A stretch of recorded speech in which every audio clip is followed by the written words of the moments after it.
Hey everyone, we're going to continue the journey with a discussion about Argentina in this episode. It's a bit longer than I planned because our guest shared a comparison between her real home, Argentina, and her current home, Los Angeles. I just felt like that comparison was really cool and decided to leave a lot of it in there. Oh, and one more thing. If you're enjoying what I'm doing here, please take a minute and share it with your network. Either send them to the website or tell them about the podcast. As I do more of these, I'll hopefully continue getting better at the editing process. But for now, let's just keep this rolling. I hope you enjoy this conversation about Argentina. Peace.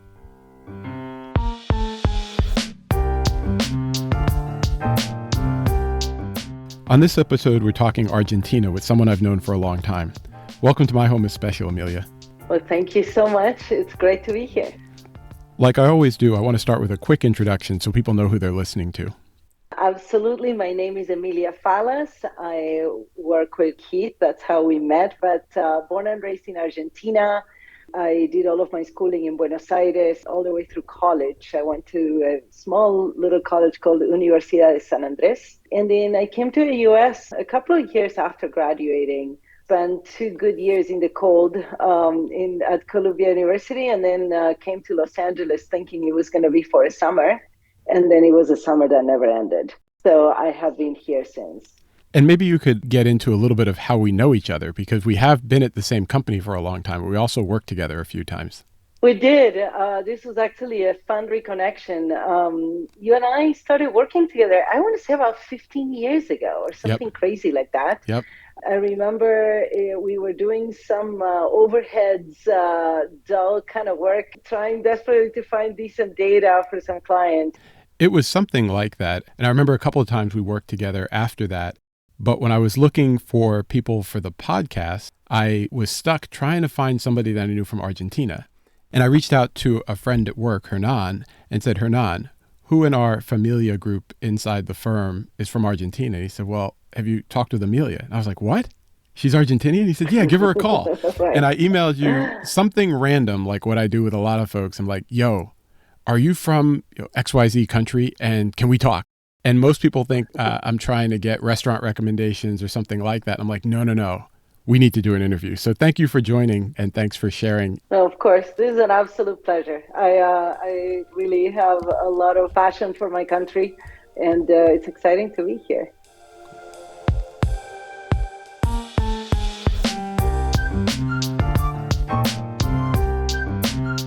So speaking about your passion for the country, when we chatted the first time, I honestly thought we might need 2 episodes because you had so many things that were special to you. And as I went back through my notes, I said, you know what, there's really 2 blocks of things. There's things that I would say that are personal to you that make you feel like you're at home.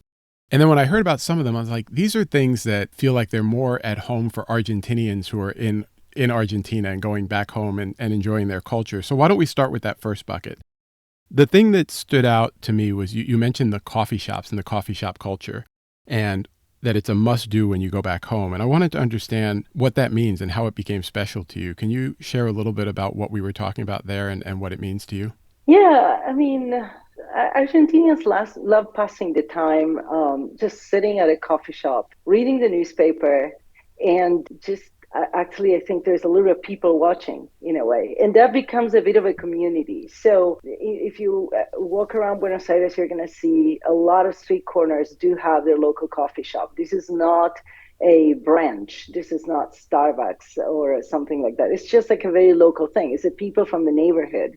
Typically, they have newspapers, they bring you a coffee, they bring you a couple of croissants, we call them media lunas, and you can spend an hour on a weekday or weekend morning just reading the paper and enjoying your coffee and people watching.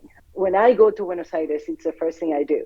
The morning after I land, that's the first thing I do. And it just makes me feel back at home. Buy the local newspaper, typically a Clarín, which is the largest newspaper in circulation there. And it grounds me, it helps me get my day in order, and the day just flows from there.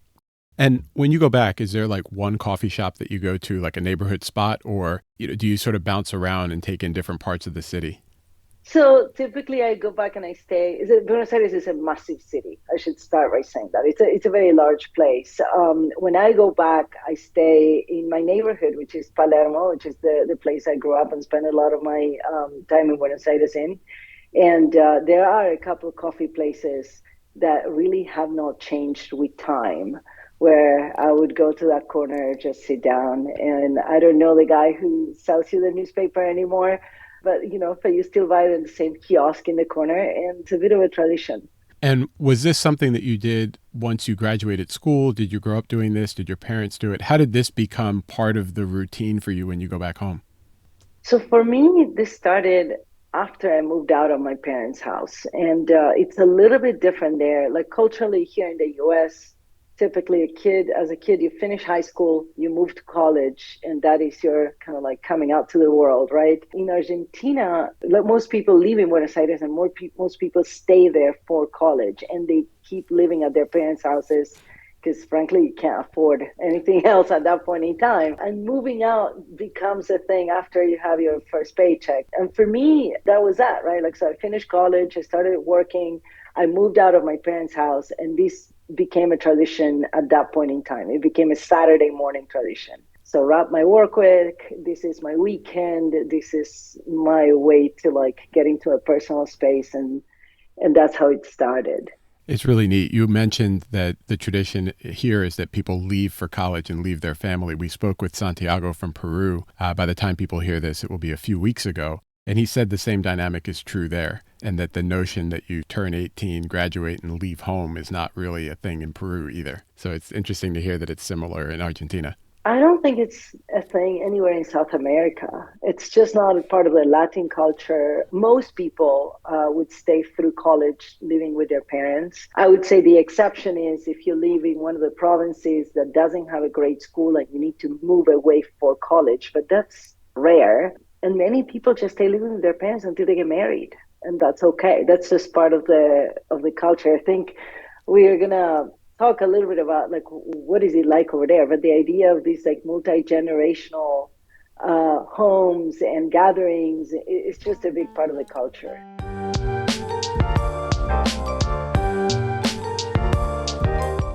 Yeah, one other thing you mentioned when we talked that came up was food. And unlike a lot of other guests, you were unambiguous about the food in Argentina. It wasn't just good, it wasn't memorable. You were like, it is the best.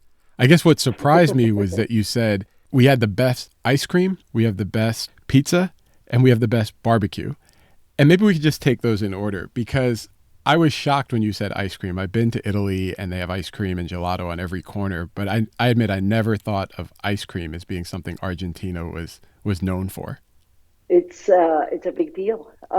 We love our ice cream. If I have to describe it, I would say the closest you can get here would be gelato. It's creamy. It has more, I guess, what we would call toppings. They're different than what you do here. Like, I feel like ice cream in the US many times has a lot of sugar, and sugar is stuff in it, right? Like it's cookie dough and marshmallows and chocolate chips and, you know, I don't know, like cookie Reese crispy, like whatever. Like it's just like a bunch of candy tossed inside of the ice cream. We don't do that as much, I would say. It's typically it's very creamy like a gelato, and then you would put things like nuts and fruits and like dulce de leche, which is obviously like a huge deal over there. And people have their favorite ice cream store, and you go to the store, you grab your ice cream, or you get ice cream delivered by the kilo. Typically, they have like the day of the week where, ice cream is cheaper that, on Tuesdays or whatever, you have a discount card for, and you get a kilo of ice cream delivered. And by next Tuesday, that kilo is gone and you get a new one, and that's how we roll. It's interesting. It's like watching The Wire, and it's like time for your re-up to get a new supply of your local drug. And in this case, it's ice cream. On the pizza side, I rarely think of South America and pizza in the same sentence. And although I'm in Chicago, I'm kind of a New York style pizza guy, which I'll try not to tell anybody, but I guess I just outed myself. Is this something that I need to try down there? I would say 100%. So one thing to understand is people my age, half of the population in Argentina that is my age have Italian grandparents. It's that big of an influence. So pizza is a huge deal. And we have our local version of it, right? Like, so there's different types of pizza. There's people who decided to like grill pizza. That's a modern kind of twist. There's field pizza dough. So imagine a pizza has like a layer of dough a layer of cheese in between, another layer of dough, and then the toppings on top. There's many different variations. There's pizza with no cheese. There's all sorts of variations. Similar to the ice cream store, people have their favorite pizza place. We can talk after. I'm happy to give you recommendations. So one of the things I do when I go back home is I go to the pizza place up the street from my mom's house. And it's literally the same place. They moved locations across the street, but it's the same place I used to go when I was like 10 years old. So literally, they've been serving me pizza for 40 years, and it's the same two guys in there. It's crazy. And but the problem is now I can't do cheese and dairy and everything. So am I just out of luck when I get down to Argentina? No, you need to. There's two types of pizzas that you need to try. Well, actually, three. One is called fugasa, which is just like the dough and a bunch, like and seasoned onions on top, and it's phenomenal. The other one is called pizza de cancha. It's like the same thing, but now they have tomatoes and other things on top. And the third one, it's made out of like a garbanzo flour, and it's called faina. And I was thinking it doesn't exist here really, but it's my favorite thing in the world. So absolutely a must try. And the last thing that you shared when you said food was special to you was barbecue. Now, I've known you for a while. You did share with me that you've been vegetarian for 25 years. So help me understand, how is barbecue so special to a vegetarian? There's the food itself and there's the tradition around it, right? So barbecue is, Argentina is a very meat oriented culture. Barbecue is a big deal. I would say, I know people here think that in Texas, barbecue is a big thing. I would say we for sure rival that. People feel very proud of Argentinian meat. And I should add, I became a vegetarian after I came here, so it was just in time. I grew up eating meat like many times a week, multiple meals a day, and whatnot. So that's a fact. Um, I think that part of it is, the flavors. I mean, I still grill and I grill vegetables, I grill meat, I grill all sorts of things, and it's the smells, it's the flavors, it's the it's the tradition that's behind it. But mostly, I think when people say like I'm gonna have a barbecue, the food is a small portion of what's coming, right? Like it's the gathering around it. It's the fact that it takes a full day. Here, everybody's used to the gas grills. They're so convenient. You just turn the stove on and off you go. Over there, people still operate with like wood and charcoal. So getting the fire ready to put your food on top of it is a multi-hour deal. You started at 10 in the morning, guests start showing up at some point after like 11:30 or noon. You start putting the meat on the grill. And in the meantime, like people are just eating other stuff until the food gets ready. You spend the entire afternoon eating until it's time to eat again. And conversation flows, and it's just like a happy, warm family moment. And you alluded to this a little bit earlier when you said that parts of the culture in Argentina are multi-generational events. And I assume you're talking a little bit about barbecue. So it's something that the grandparents, the parents, and the kids all do together. Does that mean that you sort of grew up immersed in these all-day barbecues? Every Sunday it was a thing. Like it's like, yes, people would just show up. Sometimes it was planned. Most of the times it was just like a loose understanding that we're going to see each other on Sunday at some point. And people would just show up. And the people who showed up were, my grandparents. I grew up with with a big extended family. So each of my parents have six siblings. So between aunts and uncles and cousins, girlfriends and boyfriends, and in between, it's like a small gathering was like 30 to 40 people before you started like thinking about it. And a friend would show up, and the friend brought a sister or brother. So all of a sudden, like you blink, and there's a lot of people going on. So that was not every single Sunday, but for sure, New Year's Eve would look like that. And any Sunday is like just a small portion of these people would just show up, and you say like we're doing at my house. It's like, okay, so we know where to go. There's no time frame. You just show up, and there's a lot of food involved. That's all I'm gonna say. And is this the kind of thing where when the kids start to get cranky or grumpy, you sort of say, okay, it's been great, and you go home, or do you just sort of deal with it? No, that is something I learned here in the US. So when your kid needs to go to bed because they need a nap and they get cranky, you find the closest couch and you put them on the couch, and that's where they take a nap, or or a bedroom, like or the whoever house you're in, the kid's bedroom, if they're not like invaded by kids playing loudly. And that's what parents do. You put the kid down somewhere quiet, and you keep going. And then at some point, somebody tells you your kid just woke up, so you go get them. But I mean, nobody interrupts a social gathering or a family gathering because it's Johnny's nap time. That is a very foreign concept for me. That's an awesome place to end. It's so true. It's yes, It's so true. no, but it's like, so I remember. So I have two daughters. I should say that my daughters are teenagers. They're 15 and 17, and it's been a few years since. But I have two daughters, and they were born and raised here in the United States. And I remember when we started doing things with the kids, I remember distinctly a couple of things. Number one is trying to get some people together over the weekend. It was a nightmare of trying to figure out who had a similar nap schedule, because people would just not get together if it's nap time. That to me was an absolutely mind-boggling and new concept. And the other one was this idea that you're going to have, let's say, a birthday party, and the birthday party is from 2 to 4. And I'm not talking about a venue. It's like in some house, like you're going to somebody's house. The party is like from 2 to 4, or like from 8 to 10, or whatever. And the notion that gatherings have an ending time was just completely new social norm for me. It's like that does not exist here. I don't think it exists in any Latin American culture at all. That would be consistent what I see when my mom has gatherings in our house back home. There you go.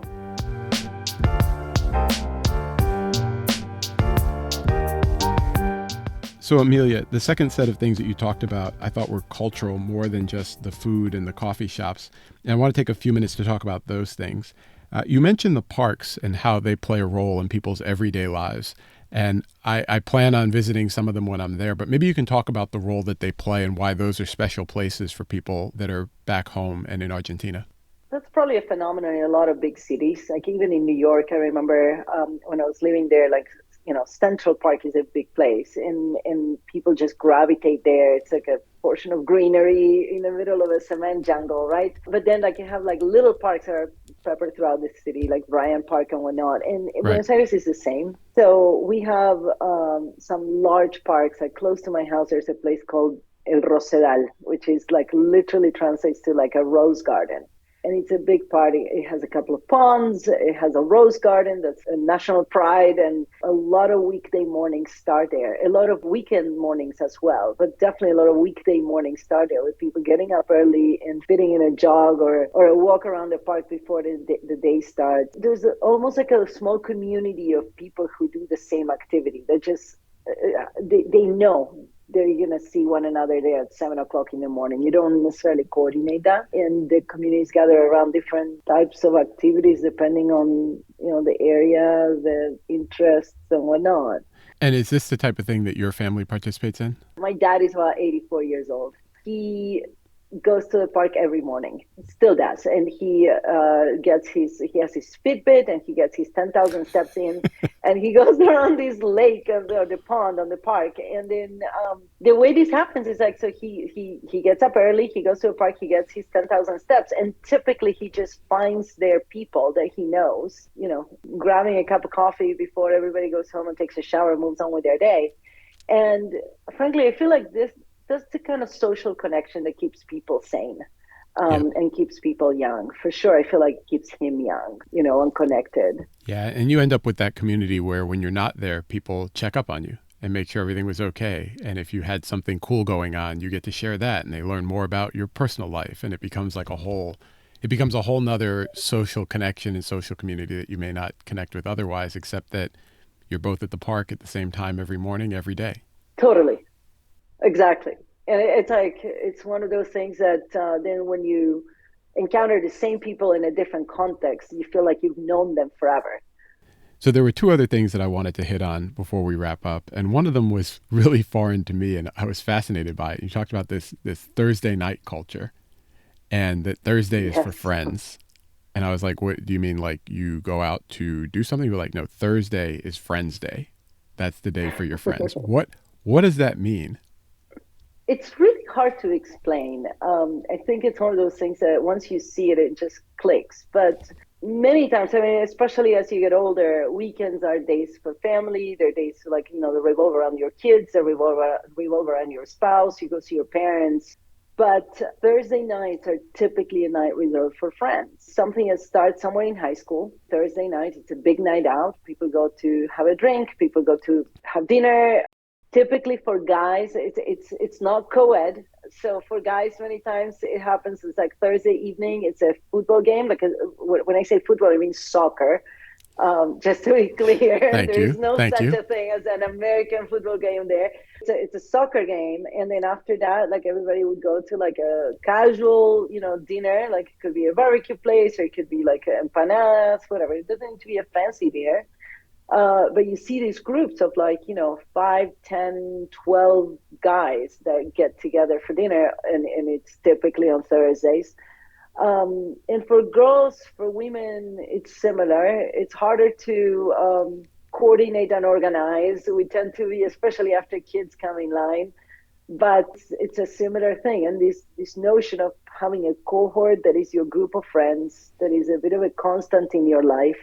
As we do life, everybody goes through their ups and downs and different phases, and you might get, you might have a boyfriend, you might break up, you might have a spouse, you might not work out with that spouse, you may have children, issues with parents, health issues and whatever, and this becomes like a constant. Hmm. And it's the one thing that you just do on a regular basis. And I have to admit, like, not everybody keeps it on Thursdays throughout their lives, practicalities and whatnot, but Thursdays is a big night for this. My aunts send me pictures of them with their girlfriends. They're like in their 70s and 80s, and they get together once a week and they go like have tea or dinner or whatnot. And that's their cohort. And it's a group of like 10 women of about the same age sitting around the table. It exists in other places. I'm not saying it doesn't exist here, but it's a gigantic part of the culture there. What was neat when I heard you describe it was the frequency and the consistency. I'm just coming back as we record this from a guy's trip out in your neck of the woods in Los Angeles, and it was our 8th year, but we do it once a year. Because Right. we're coming from Europe, we're coming from Asia, we're coming from all across the U.S., and so we carve out this weekend, the first weekend in December, and do our guys trip. You also mentioned the specialness of July 20th, which in English was National Friendship Day. El Día del Amigo, the Friends Day. So July 20th is indeed the Friends Day. Everybody in Argentina knows this, from little kids to adults, and you do something special with your friends, and you're calling your friends and you're saying like, thank you for being an incredible friend. And it's a big recognition. It's like the closest thing I can explain is like, imagine Father's Day but Friends Day. So you're not gonna go through Father's Day without doing something special to celebrate your dad. Same thing. It's that important. And July 20th, if you go to any restaurant in Buenos Aires, you're gonna see groups of people everywhere. They're just celebrating each other. So who is your crew when you do this? And do you keep any parts of this still alive today, even though you've been gone from Argentina for so long? So that's an interesting question. So part of that is I I haven't been able to replicate all of these here in LA. I have pockets of these. It's not the same. It doesn't feel the same. I still have some friends from high school that I am in constant contact with from Argentina, and our WhatsApp chat is active on a weekly basis at Right. least. And when I go back there, that's who is my crew, right? Like so, it's still people that I have two groups that are still kind of like connected with. One is high school, and the other one is from college. Both of them from Argentinian people, and they're smaller groups these days because it's hard to keep the network going from far away. But that's who my crew is, and then here in the United States, I feel like it's been harder to replicate. I have some Argentinian friends who are my crew here, and I have some American friends who became like family, right? Hmm.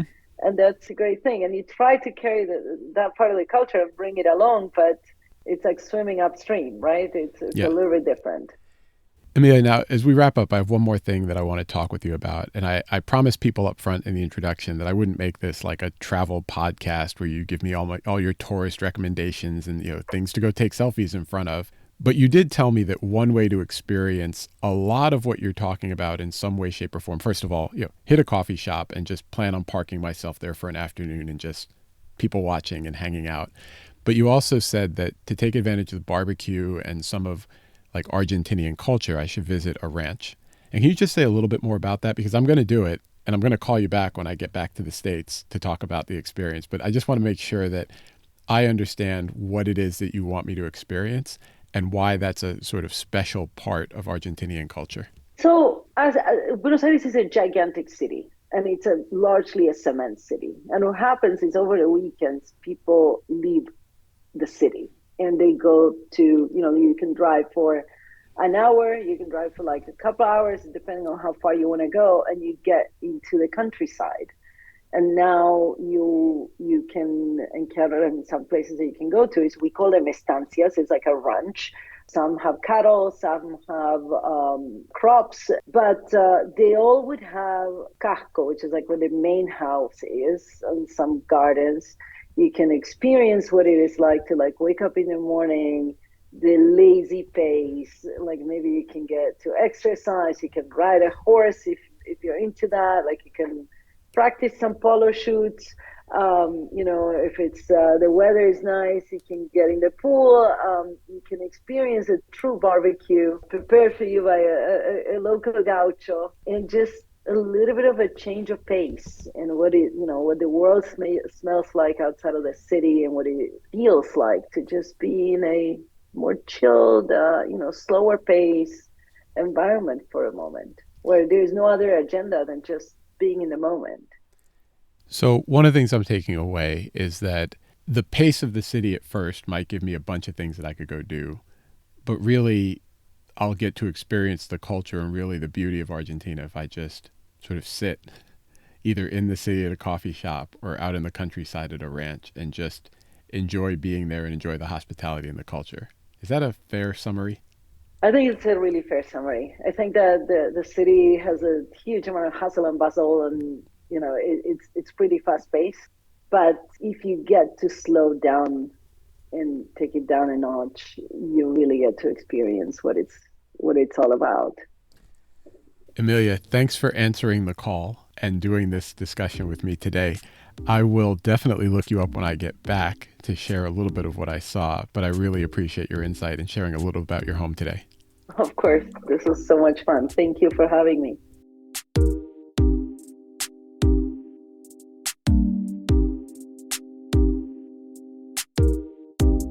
Thanks for listening to this episode of My Home is Special. Be sure to subscribe to the podcast so you get future episodes automatically. Go to myhomeisspecial.com for the occasional email update too. That's where links to photo galleries and a few other surprises will live. Be sure to follow KBev Photo on Instagram for behind-the-scenes footage during our journey, and it'll be in the stories. If you just want the photos, go to kbevphoto.com. There's a lot else on there to explore. For now, this is Keith, aka KBev, signing off. Peace.